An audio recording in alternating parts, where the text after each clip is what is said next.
Chapter 9. Solent Keep. The 4th dark day of Edrin, 819. 55 days until Sown. Our room is small, dark, and depressing. The only light is from a single candle that I suspect Figol filched in the market. I've summoned a couple of rats for companionship. They notice the light from under the door disappear, and they scramble for cover. Figol bursts into the room, dressed like the noble boys from the stables. The guards of the palace don't have mental powers. First things first, where did you get those clothes? Oh, these? I may have been around the stables when those rich kids returned from riding, he says innocently. And the main one may have commented on my clothes smelling like ash. What did you do? I nudged him a little, mentally, that is, and he decided to give me his purse rather than create trouble for him and his friends. You intimidated 3 rich fops, all by yourself? Not exactly. They didn't realise that working in a smithy builds strength. The first one I sent sprawling with a punch to the head. After that, they were more than willing to part with a few coins. That doesn't explain your clothes.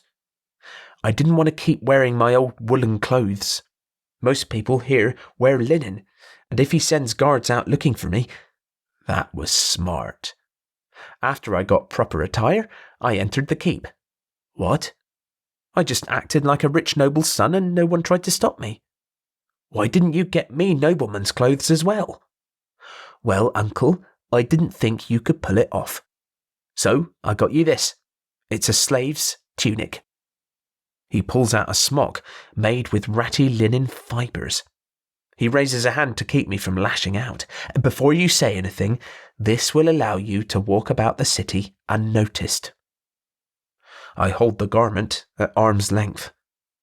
Is this held together by the stains? I mull the situation over before finally accepting the dirty rag. It makes sense, I guess. I can accompany you into the keep with this. Yes, but we won't get far. The Obsidian Lord has guards posted throughout it. Can't you just make them not notice us? For people like me who can nudge other people's minds, the extremely gifted and the dim-witted are the hardest to manage. The gifted have layers upon layers of thoughts. The slower people, well, they don't have much going on other than basic survival. The Black Mage employs only the dimmest of guards around his hall. Still, isn't this good news? They lack the imagination to interpret their orders as anything other than what is stated, so we can't fool them into leaving their posts. I bluffed my way into the keep, but I could feel the Black Lord's mind everywhere.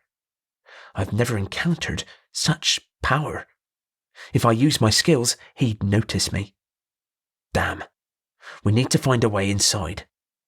I assume the night will have less people to manage, I say. I did overhear some of the house staff making fun of the night guard of the treasury. His name is Jory, and he's about as simple as they come. So even if we could get you into the keep unnoticed, which we can't, I wouldn't be able to manipulate him anyway. There has to be a way. The treasury is on the 2nd floor, overlooking the harbour. The only other way would be to scale up the wall. The night watch from both the harbour and the keep would likely spot us. Then we will have to go through the front gate. Figol throws his hands up in despair. This is what I'm trying to tell you. Even if we could get in the front gate, what then? I inspect the slave's tunic. It reminds me of what I used to wear as an acolyte. I bet it itches horribly. None of the buildings in Solent Keep have smooth, daubed walls.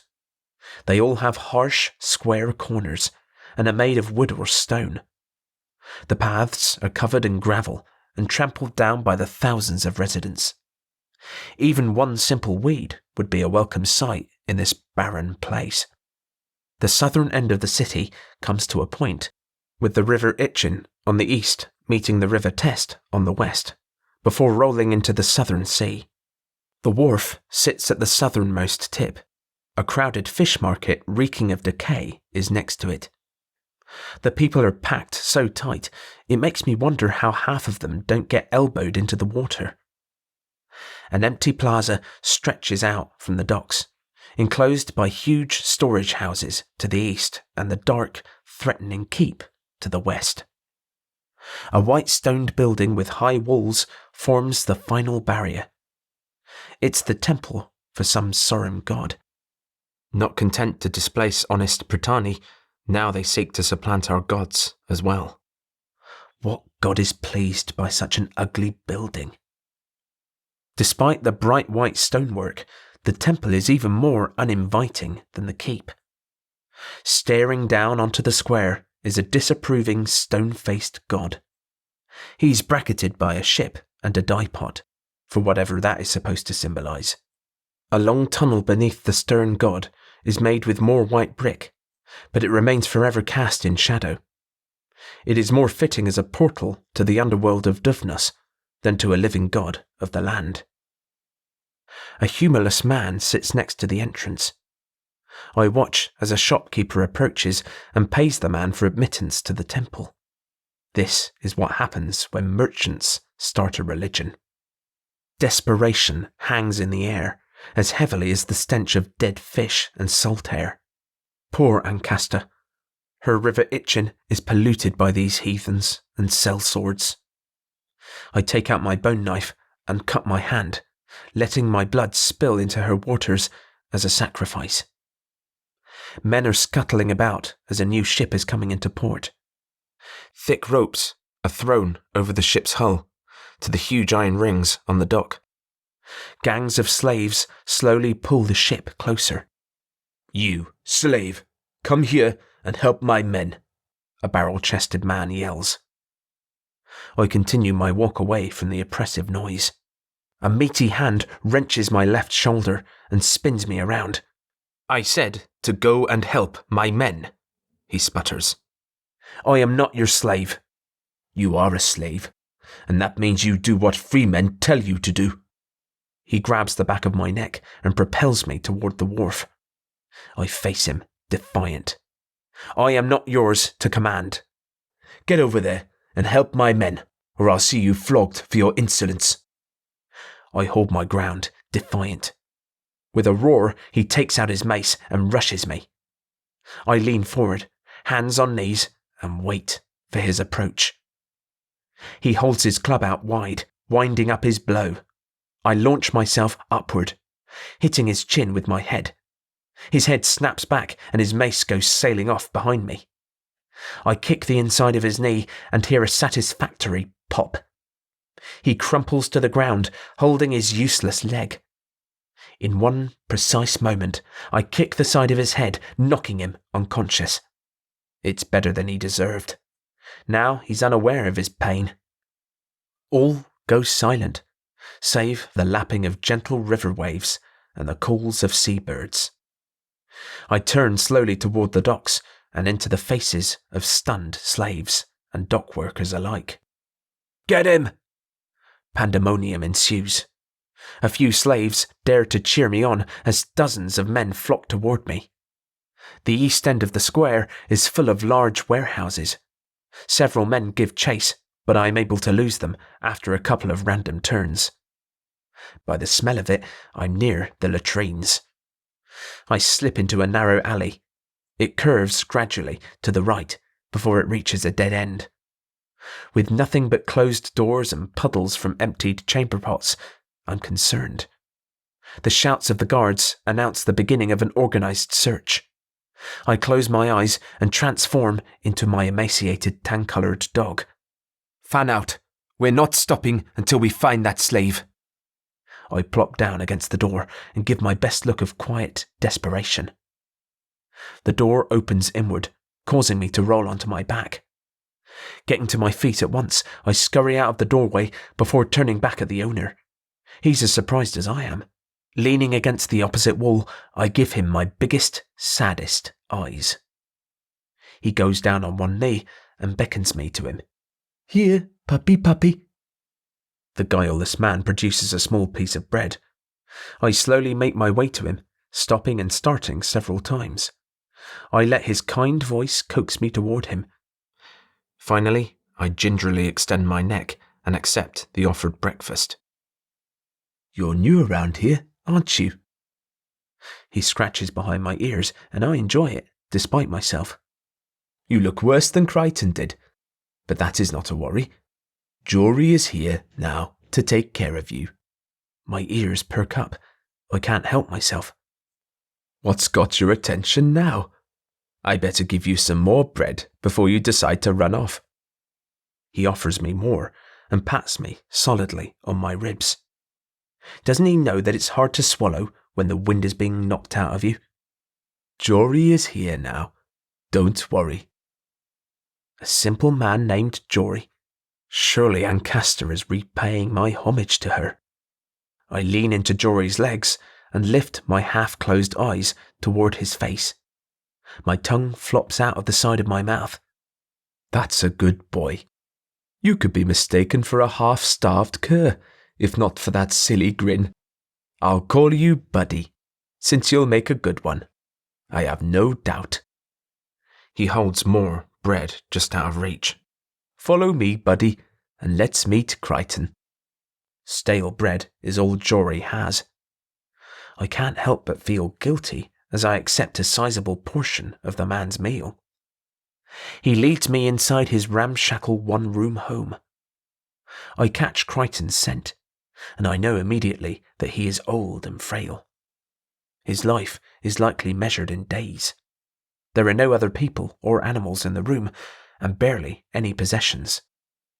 Crichton wags his tail up and down, thumping the dirt floor, but he doesn't rise. I send a calming assurance to him. Before long, we're lying back to back near the small central fire. I spot Jory's guard uniform, along with his spear and polished helmet, on a small table next to the door. Jory busies himself tending the fire and petting Crichton and me for an eternity or more. I'm eager to get back to Feagle and tell him I have the beginning of a plan. At long last, Jory's stomach starts talking. He's forced to focus on more than the fire, Crichton, and me. He grabs a small change pouch from the table with his uniform. "I think I can splurge and get some day-old fish for us all," he smiles back at us. My conscience won't let me accept any more of the man's food. Once the door is opened, I dart out between his legs. "Buddy, come back!" I scamper along the city wall until I'm almost to the market at the main northern gate. At last, I feel safe enough to change back to myself. I keep my head down and walk with a purpose back to the tavern. As luck would have it, Feagle is out. I plop on the thin bedding and await his return. "He's leaving the city!" Feagle shouts as he enters our room. "Who?" Feagle closes the door and rushes over to me. "The Obsidian Mage," he says softly. "He's leaving the city as we speak." "Why?" "No idea, but it's definitely him. There's no way you could mistake that power for anyone else. He's taking some Druid woman and 8 guards. "A Druid woman? Are you sure?" "She was dressed in a white robe, like yours. But who cares? Don't you see? If they are leaving this late, after midday, they are bound to be gone at least one night." "Then we're going tonight." "But the guards—" "I have news of my own about the Treasury Guard." "I caught wind of a slave ruthlessly attacking the dockmaster today," Feagle says. "It seems he is still at large in the city. We can't have that happen again." I wag my tail in broad strokes to signal my happiness. Feagle reaches down and scratches my side. "You're as dumb as they come, Uncle Grammy." I'm aware of the slight, but a dog's instinct is strong, so I lean into him and start kicking my hind leg. We watch as Jory nods to the guards and enters the keep. Crichton is following behind him. The guards laugh and pet Crichton. Jory sends him on his way back home, something he must do nightly. Crichton retreats around the corner and lies down, waiting for his master to return. Once the watches are resumed and the commotion dies down, Feagle walks confidently to the entrance. I hate to admit it, but I'm in awe of the building. Only the elder races built in stone, and few, if any, were 3 stories tall. My tail starts short, anxious strokes, and I'm thankful to be in canine form. My nervous afflictions would never go unnoticed as my human self. "I'm here to see the Lord," Fiegel announces. "The Lord is not within the keep, young master." The guard looks at Fiegel for an answer. "You will not delay me any further," Fiegel says. "I have given you my sworn testament, now let me through." Confused, the guards part. I follow closely behind Fiegel. "Sir, what of the dog? Do you want to make that your business also?" Fiegel asks, ominously. "Very good, sir." We enter the foyer. Fiegel takes a wax candle from his tunic and dips it into the fire. I smell his fear before I see the sweat beading up on his forehead. "I think it best if you take the form of my slave now." I change back. "Why are you sweating?" That took all of my skill to pull off. In the end, I think it was my attitude that got us through. "Are you able to do this?" I ask. "Will we ever get another chance?" "Lead the way." The corridor is lined with smooth, black stone. The unadorned passages intensify the oppressive feel. I rub my hands together for warmth and to hide my nerves. I have never felt so cut off from nature in my life. "Remember, one aggressive move by you and we'll be discovered," Fiegel whispers. Even more so than outside, slaves are at the mercy of everyone they encounter within these walls. The walls feel as if they are closing in on me. My throat begins to tighten, and I'm on the balls of my feet, desperate to hear where the next threat is coming from. I'm not sure what Fiegel just said, but I nod my head anyway. "What are you doing?" Fiegel asks. "You act like you're about to run. Keep your head down and your hands inside your smock. No one is going to see your tanned skin and believe you work indoors." I do as I'm told, and Fiegel places his candle in a holder. He struts around the corner as if he is the ruler here. An iron gate allowing entry to the stairs is open. 2 guards sit idly at a table. They've been throwing dice by the look of it. Fiegel strides forth confidently. The surprised guards rise as they grab their spears. "I have a gift for the Lord," Fiegel announces. "I don't have time to waste. Let me through." "Who are you?" he demands. "If you were important, you would know. Now step aside," Fiegel says, with all the self-importance he can muster. A noble would have his slave carry the light. I meekly approach Fiegel and take the candle holder. "What is the nature of your gift?" the guard asks, still suspicious. He doesn't even acknowledge me. "We must inspect everyone before they may pass." "I am not in the habit of telling every lackey my business with the Black Lord." "If you are so important," the guard says with a patronizing smile, "then you would know that the Lord is away from the keep this night." "Of course he is, fool. I have been sent over hither and yon to discover a new source so he can complete his plans. I will not be questioned by every insignificant servant I pass." Fiegel brusquely pushes past the guards and jerks his arm for me to follow. "Come along." I keep my head down and follow. He strides confidently up the stairs before halting. "I need a new torch," Fiegel demands. "Didn't your slave bring more tapers with him?" the guard asks. "Well?" Fiegel turns to me. "I don't... Forgive me, sir. I have forgotten them." "I will beat you senseless once I have the time to do it properly." Fiegel hits me upside the head, hard enough that my vision clouds for an instant. I stifle the instinct to strike back and bow my head instead. "Don't just stand there. Get a torch from those men and be quick." The guards are watching gleefully. No doubt they're entertained by Fiegel's ire. I bow and turn to follow orders. "Move!" Fiegel kicks me in the ass with the bottom of his foot I managed to grab the corner of the wall to keep myself from tumbling down the stairs. The guards are too busy laughing at me to notice my tanned hands. I keep my head buried as I pass the guards. I grab 2 candles and scurry back to my master. They smirk at me as I pass between them. "Keep your head up, slave, and hold the torch high. No amount of grovelling will save you from your beating." I raise the torch and see Fiegel is wiping the sweat off his brow. I follow behind him as we turn the corner. "That was close," Fiegel says as he exhales. "I dare not use any more of my power than that. There are still powerful mages in the keep."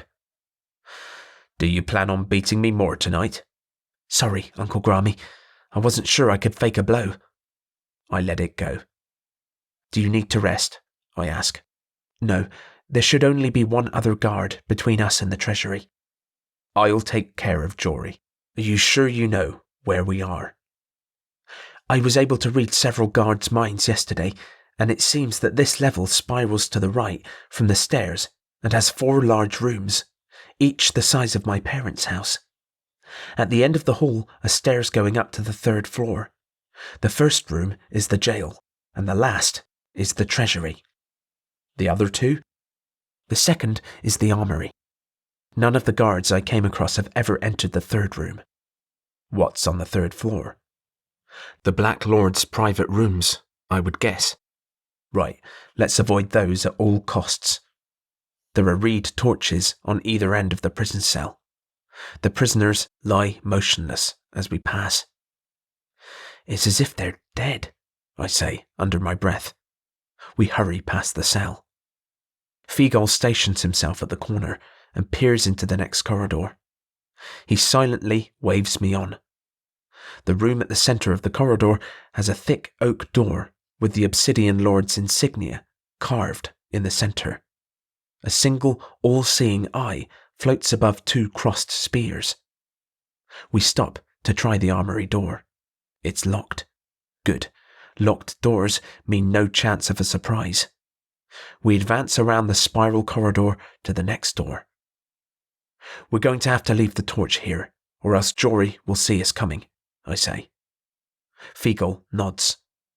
We inch our way along the hall, stopping at the oak door midway down. I push against the door and it gives slightly. "This is our place for cover, if we need it," I say. Fiegel risks a quick peek around the corner and scurries back to me. "The simpleton is at his post. I can't hope to control him with my power." "His name is Jory, and he is a good man." I can't help but come to his defence. "Go back to the 3rd door and let me take care of this." I transform into Buddy and hobble around the corner and out of the shadows. "Buddy, how did you get in here?" Jory asks, confused. I whimper as I limp toward him. He reaches down to pet me, and I jump as if I've heard a loud noise. I tuck my tail between my legs and slink off past the treasury to the 3rd floor stairs. Jory whispers urgently for me to return. The man will not leave his post even a handful of steps. I place my front paw on the first step and yelp in pain. "Buddy," Jory whispers, "come here. I can't leave this spot." After a few agonizing moments, Jory leans his spear and shield against the wall and tiptoes over to me. He bends over to scratch my chest. Thwack! I anamorph back into human form and land a blow to his temple. He collapses to the ground. Feeling his pulse, I know he'll recover. I pat him gently on the shoulder. "I'm truly sorry for this." Searching his person, I find a single key. "Got it," I whisper, as loud as I dare. Fiegel waits for me at the treasury door. The key opens the door to piles of coins, jewels, and several ornate daggers. "Uncle, this dagger has a wooden hilt and an obsidian blade. You could use this one instead of your bone knife." "Leave it be. I want nothing but what I've come for." I turn a blind eye as Fiegel takes some of the silver coins. I scrupulously examine every table. but the ghost orchid is nowhere to be found. My shoulders sink. It's not here. What are you looking for? A flower, about this long. I extend my thumb and pinky finger. It should have a whitish-green stem and pale purple and yellow flowers. What? Feagle says, as if I was the one struck in the head. It's the whole reason I was sent here. We broke into the Black Lord's treasury so you could take a stupid flower. We'll have to check the other rooms. Feagle mumbles something about flowers and unbelievable, but it is hard to hear over all the coins clinking together in his pouches.